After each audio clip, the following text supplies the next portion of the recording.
Que episódio maneiro, hein, galera? Vai me dizer que ainda não assistiu. Segundo episódio bombástico de The Chosen, que nos deixou com o coração apertado. Jesus finalmente explicou o porquê dele não ter curado seu discípulo Tiago e dá uma nova missão perigosíssima aos 12, que a partir de agora vão fazer jus ao título de apóstolos. Vem com a gente em mais essa análise da terceira temporada.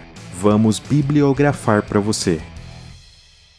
Na semana passada, a estreia do primeiro episódio já nos deixou com aquela sensação de que nessa temporada vai rolar muito choro e fortes emoções. E nesse segundo episódio não foi diferente. Para começar na vida de Mateus, o ex-publicano mais amado e odiado ao mesmo tempo, que finalmente teve a chance de se reconciliar com seu pai Alfeu, depois da última briga feia entre os dois que resultou em uma emancipação de Mateus. Mas para sua felicidade, ter tido a coragem de voltar a bater a porta de sua família foi a melhor decisão que ele poderia ter tomado, pois contrariando todas as suas expectativas, Alfeu estava completamente aberto para recebê-lo, e por um motivo bem inusitado. Ele também havia ouvido o sermão de Jesus naquele dia, e estava orgulhoso de Mateus ser um de seus escolhidos, e que aquilo poderia limpar novamente a reputação de sua família. Alfeu o perdoa, o aceita de volta como seu filho, o pede perdão por ter agido daquela maneira com ele e também o devolve a chave de sua antiga casa que estava sob a sua posse, desde o dia em que Mateus decidiu largar tudo para seguir Jesus. E apesar dele recusar,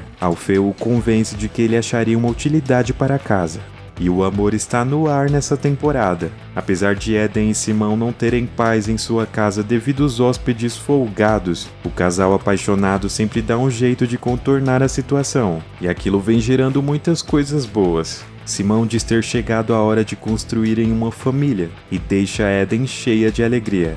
Na casa de Zebedeu, Tomé também assume ter decidido pedir Ramá em casamento. E sim, meus amigos, não existia namoro naquela época, sendo que no modelo de casamento israelita, era conveniente que primeiramente os pais dos noivos decidissem unir os filhos através de acordos. Portanto, Tomé terá um probleminha pela frente. Enquanto isso, nas margens da cidade de Cafarnaum, é montado um acampamento com uma multidão de peregrinos, vindos de várias cidades e lugares diferentes, na tentativa de verem e falarem novamente com Jesus, que após o sermão estava sumido, mas pelo fato dos discípulos estarem na cidade, acabava entregando aos curiosos a ideia de que ele estaria na região. Natanael e Simão Zelote discutem a melhor maneira de lidarem com aquele problema, afinal essa situação poderia chamar mais a atenção de Roma e colocá-los em perigo, porém era tarde demais para evitar. Áticos e Gálios já estavam cientes do que vinha acontecendo, e dessa vez não daria apenas para abafar o caso. Teriam que comunicar a Quintus, e foi o que aconteceu. Quintus não só fica sabendo do sermão que havia acontecido, mas sobre a multidão de seguidores que se instalou na cidade por causa de Jesus, e aquilo o tira do sério. Apesar de tudo, Áticos o convence de que eles poderiam inverter aquela situação a favor de Roma, cobrando impostos e multando os cambistas como uma forma de retaliação pacífica. Nesse ponto também é feito pela primeira vez na série uma citação a Pilatos, quando Áticos diz estar partindo para Jerusalém encontrar o governador. Sabemos que Pilatos aparece somente nos eventos finais da crucificação, mas entre os poderosos líderes romanos, há um em especial que promete uma aparição ainda nessa temporada, que é Herodes Antipas, conforme explicamos na análise do primeiro trailer, após a morte de João, fazendo referência ao possível versículo de Lucas 9 que diz: quando o tetrarca Herodes ouviu falar de tudo que Jesus fazia, ficou perplexo, pois alguns diziam que João Batista havia ressuscitado dos mortos, outros acreditavam que Jesus era Elias, ou um dos antigos profetas que tinha voltado à vida. Eu decapitei João, dizia Herodes. Então quem é o homem sobre quem ouço essas histórias? E procurava ver Jesus.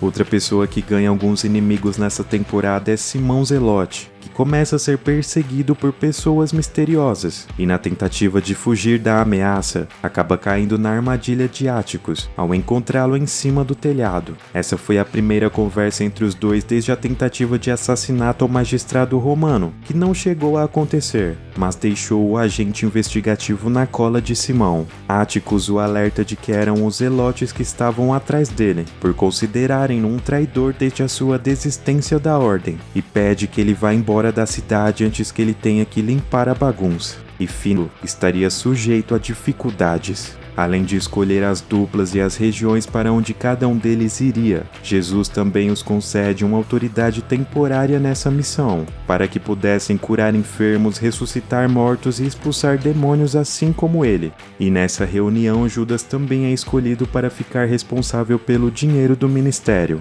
A notícia da viagem deixa Eden preocupada, mas Simão a acalma dizendo que nada mudaria os planos deles, e Tomé procura Jesus para lhe pedir a bênção de casar com Ramá. Como sempre estando um passo à frente de todos, Jesus diz tê-lo separado para a região sudeste, justamente porque era lá que Cafne, pai de Ramá, morava, e que assim que ele terminasse a missão poderia ir até lá pedir Ramá em casamento. Tomé combina com ela dos dois se encontrarem em Jope, depois da missão, para que assim eles fossem juntos falar com Cafne, seu pai. E agora o momento mais emocionante não só dessa temporada, mas talvez da série como um todo, que é a conversa entre Jesus e Tiaguinho, que procura o mestre para lhe perguntar se realmente ele seria capaz de embarcar naquela missão, devido suas condições. Afinal, para quem não sabe, não só o personagem como o ator que o interpreta, Jordan Walker Ross, sofre de escoliose e paralisia cerebral leve, condição essa que foi adaptada da vida real para a série, pelo diretor Dallas Jenkins. Todas essas informações você pode conferir no card ao final desse vídeo, em um especial que fizemos aqui no canal explicando tudo sobre esse assunto. Tiaguinho pergunta como poderia ser usado para curar pessoas, sendo ele mesmo portador de uma enfermidade. E Jesus o responde que Deus poderia curá-lo e que aquele já seria um grande milagre, porém maior testemunho ele teria, sendo aquele que Deus o criou para ser,